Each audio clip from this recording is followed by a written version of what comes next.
Hi, and welcome to Riding the Bull, brought to you by Lakefront Futures. My name is Rich Murphy, and my partner, as always, Jon Marcus. Hi, Rico. Hi, buddy. How you doing? Good, and you?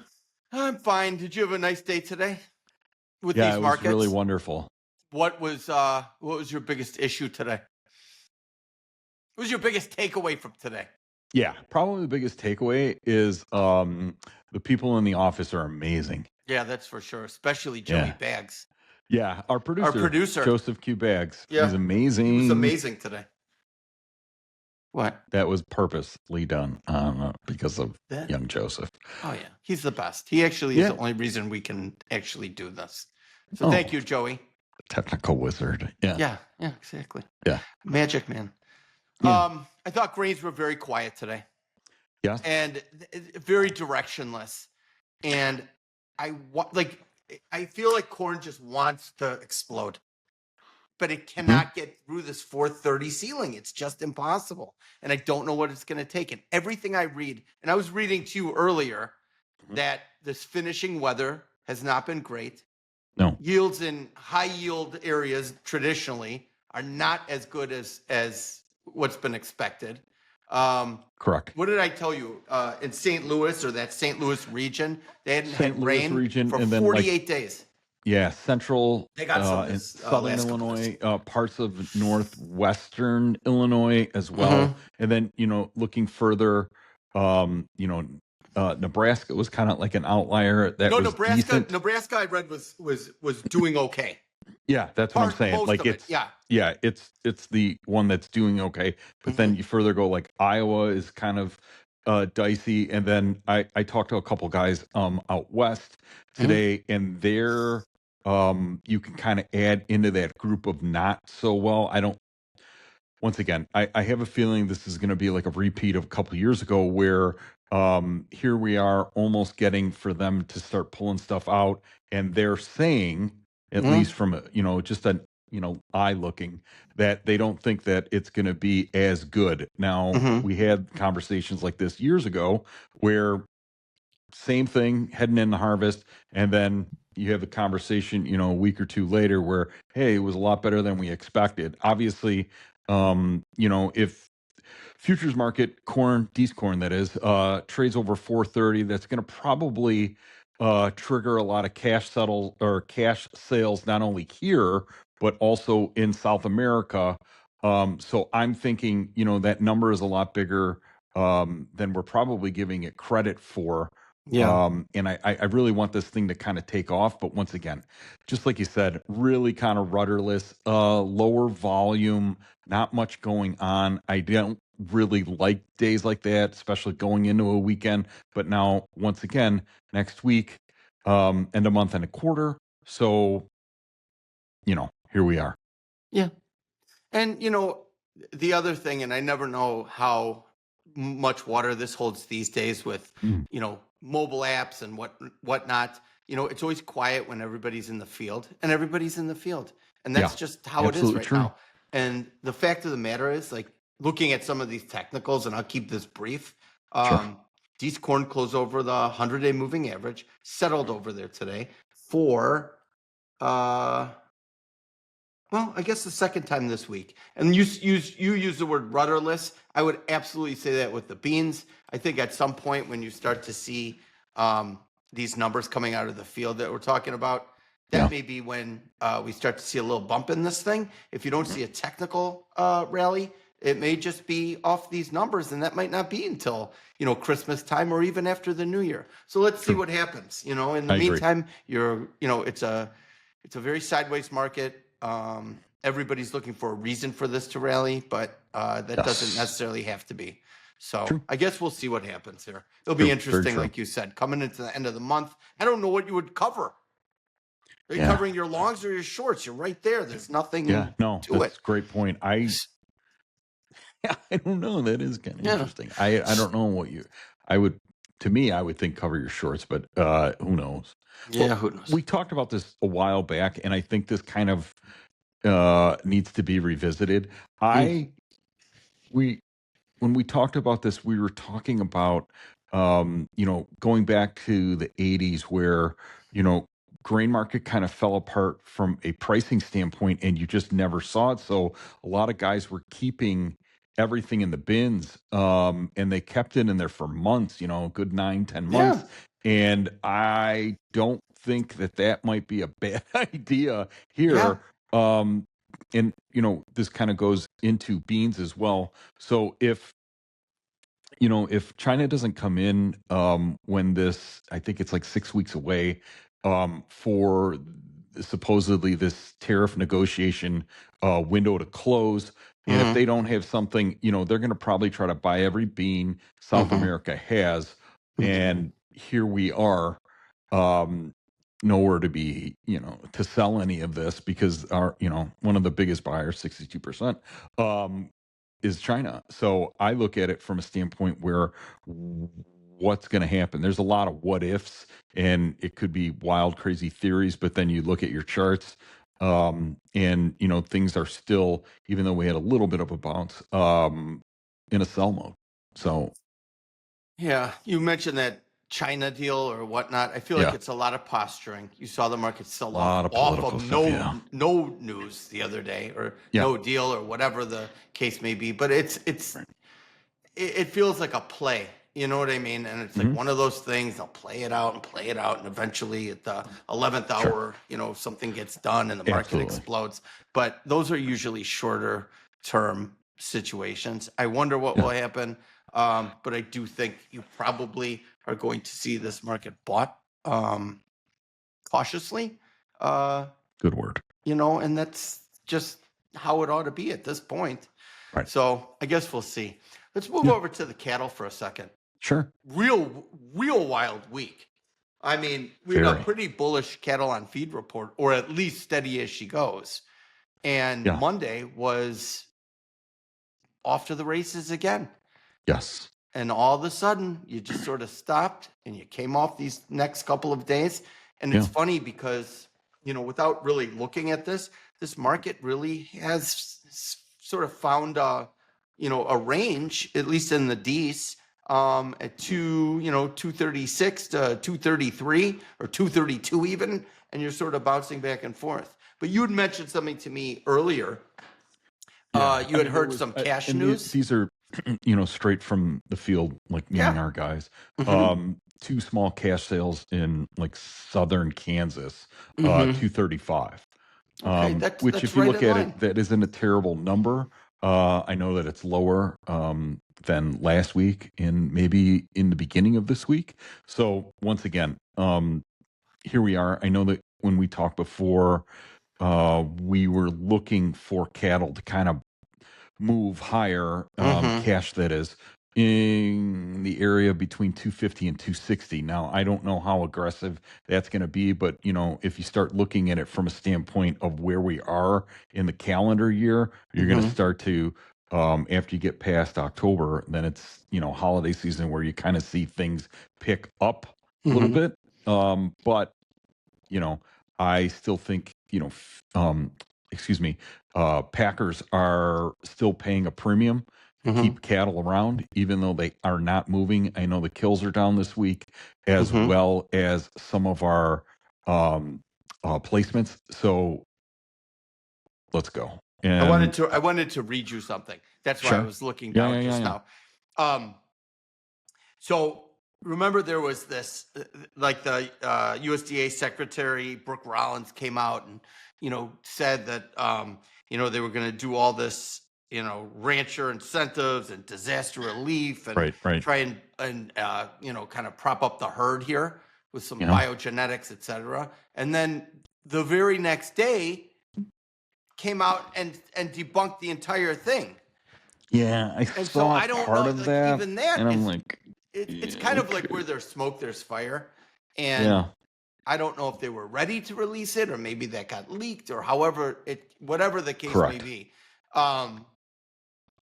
But you're starting to see, even if it's a bearish rumor, you're starting to see something in there that Yeah, is sort of taking away the confidence of just walking in at 8:30, buying this thing and then walking away. You know what yeah. I mean?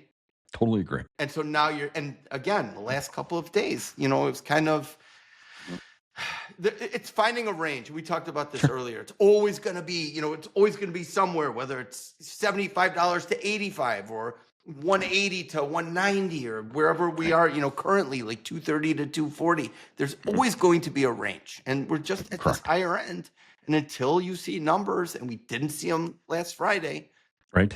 It's, we'll see what happens. Now it just seems like there's a little bit more give and take, as it were. Sure. So that's sort of what question. You looking at anything specific where you think, these are going to be good areas to either buy or maybe get short coming into the weekend, let alone maybe let's even fast forward to next week? Okay, in cattle or any market? Any market that you might be interested in, something that you're looking at, something that maybe you've had your eye on, and now you see the move that you kind of been waiting for. Yes, I would love to bring Paul into this conversation next week, and hopefully he can join us. Sure. This crypto market, this Ethereum, has gotten destroyed and lost 20% in the last probably week and a half. And the reasons for that? Well, I saw that there were huge funds that were covering positions, covering longs, and they had talked about it, and they put that out there in the news, and it really came to fruition. And I guess going into the end of the month, they're really, really, really pushing this thing lower, and it makes a lot of sense that these longs are getting covered. Yes. And I think it plays right into the hands of anybody who missed this move, 3 months ago. And so you're right liking back. It from a buy standpoint? Yes, this I like is a good it from area? a buy. I think it's a good place to like buy a little bit, buy a little bit, buy a little bit, and see how far we go. I'd like to talk to Paul. Maybe we can bring him in for an interview next week. Yeah, that would be great. I'd love to hear what he has to say, because he's been following this for years, and he's basically the guru of that. However, that being said, that's what I like to the upside for now. What about you?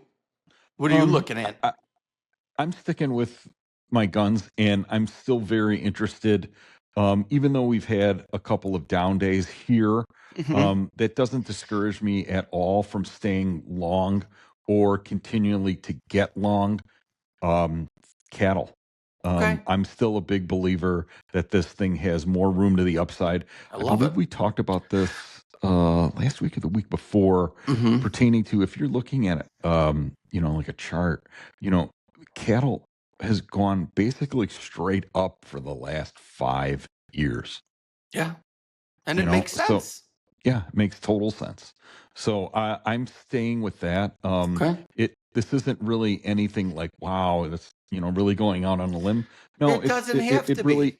Understood. And that's kind of what I'm stating here, is that I really like it. I think it has more room. You have obviously tomorrow being Friday, and then going into, like I said, next week, end of month and a quarter, could be possibility, just like what you were talking about in the cryptos, that there could be some fund dumping, which then could lead to maybe another $2 or $3, maybe more lower, and then onward we go, new month, new quarter to end out the year, and then see this thing rally.